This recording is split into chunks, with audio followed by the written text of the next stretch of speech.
It was a moment of reflection for John Cardinal O'Connor. 5 years ago, he was awaiting word from Pope John Paul II about whether he would stay.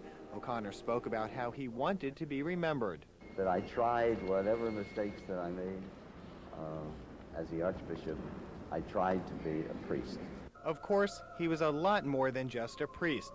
The nation's most powerful Catholic leader, O'Connor was both revered and reviled, and he often spoke his mind. Sometimes people are hurt, and there's nothing I can do about it. For some, it's a hard teaching. There's nothing I can do about that. But I'm always deeply regretful when I think to myself afterward, you didn't have to say it that way. You didn't have to be angry with this person. Officials say his candor and high profile had been a blessing. His willingness to use the media, I think his willingness to address topics, his willingness to be seen, has for Catholics given them a stronger sense of who they are as Catholics and what the Church is about. O'Connor didn't shy away from championing conservative positions. He took Governor Mario Cuomo and Geraldine Ferraro to task for their pro-choice stances. He similarly was at odds with the gay community. Activists were arrested in St. Patrick's Cathedral protesting his stance against gay rights and school condom distribution. He later opposed a domestic partnership law. The proposed domestic partnership legislation fails to provide the necessary moral and even civil protection for the uniqueness of marriage and family. Gay Catholics say their relations with O'Connor mellowed over time. In the early years of his tenure, there was a lot of tension because the Cardinal was a leading opponent of the New York City human rights law, which gave gay people civil rights in the city the first time. Over the years, it has gotten somewhat better. O'Connor's tenure was marked with impassioned advocacy for the rights of the downtrodden. He protested the state's decision to reinstate capital punishment and to pair social service programs. The hungry, they're my business. The homeless, they're my business. Those without housing, they're my business. Decidedly pro-labor, the Cardinal urged Wall Street to employ unionized companies that offer benefits to workers. He's always been on the side of labor. In fact, he and Jesse Jackson once held a press conference together because home workers were trying to get organized. So in that respect, he's changed the climate of the Archbishop and Cardinal in New York City. He takes positions that are not necessarily the positions of many of his parishioners, and certainly many of his wealthy parishioners. O'Connor also tried to address the changing demographics of the Archdiocese, where Latinos are now the single largest group. In recent years, he sent priests to Mexico to learn the customs of this fast-growing population. The Cardinal has made us all very aware that we need to be ready to minister with each new immigrant group. We can't wait for them to come and eventually find their way to us. Still, the Cardinal's position remained ambiguous to many Catholics. A recent New York Times poll found only a small percentage could name the best or worst things he did as Archbishop. 42% said his positions on social and political issues had no influence on him. And the poll Catholics say their spiritual leanings were influenced more by the Pope and their parish priests than O'Connor. I would fight desperately to be out more among the people. I think I regret that more than anything else. As public as I seem to be to some people, I'm not out enough with the people. He said when he retires, he would like to become a parish priest again.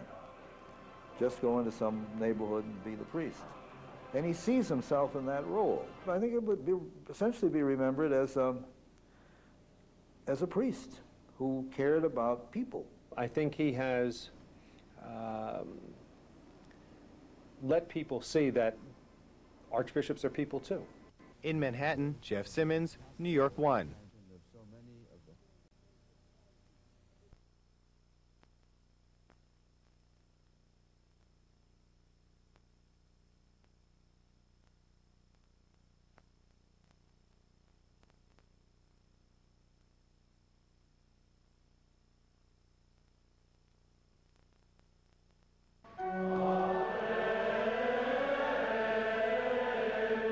They meet every Sunday night at St. John's Episcopal Church in the Village, a place where they can be Catholic and gay. Sometimes people come here just once or twice to see that there are such things as gay and lesbian Catholics.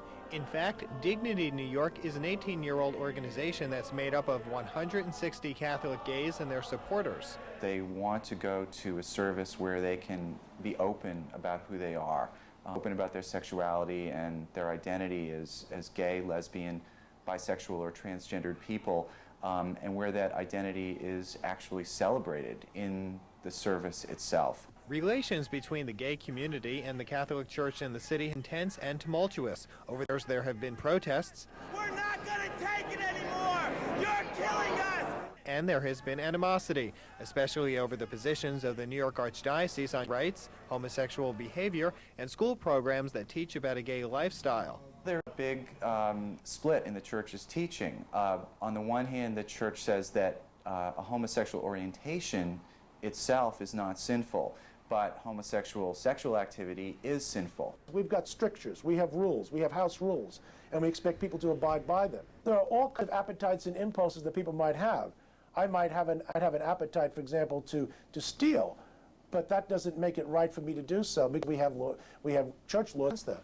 For what the flesh desires is opposed to the spirit, and what the spirit desires is opposed to the flesh.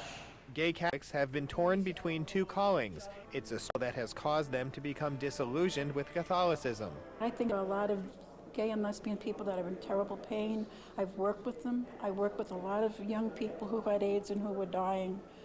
And the agony that they were going through and saying, the church only wants me when I'm dying. Dignity maintains that church hierarchy is out of touch with our times, but that it is slowly evolving and has inched toward the belief that homosexuality is not a choice. Gay Catholics view this week's arrival of John Cardinal O'Connor's successor, Archbishop Edward Egan, as an opportunity to build bridges, although Egan is a strict follower of canon law. There's still a great deal of difficulty going on. There's a great deal of misunderstanding that we'd like to see the Archbishop take more of a leadership position in teaching parents to love their gay children, to teach tolerance to their non-gay children. Dignity has requested a meeting with Archbishop Egan to discuss bringing gay Catholics into the New York Archdiocese, and members say his office has been receptive. However, a spokesman for Egan says he's unfamiliar with the request and that Egan already has proven himself a caring individual. Asked to comment about Egan's relationship with gays and lesbians, that spokesman said, "I don't think that's necessary." At St. Patrick's Cathedral, Jeff Simmons, New York 1.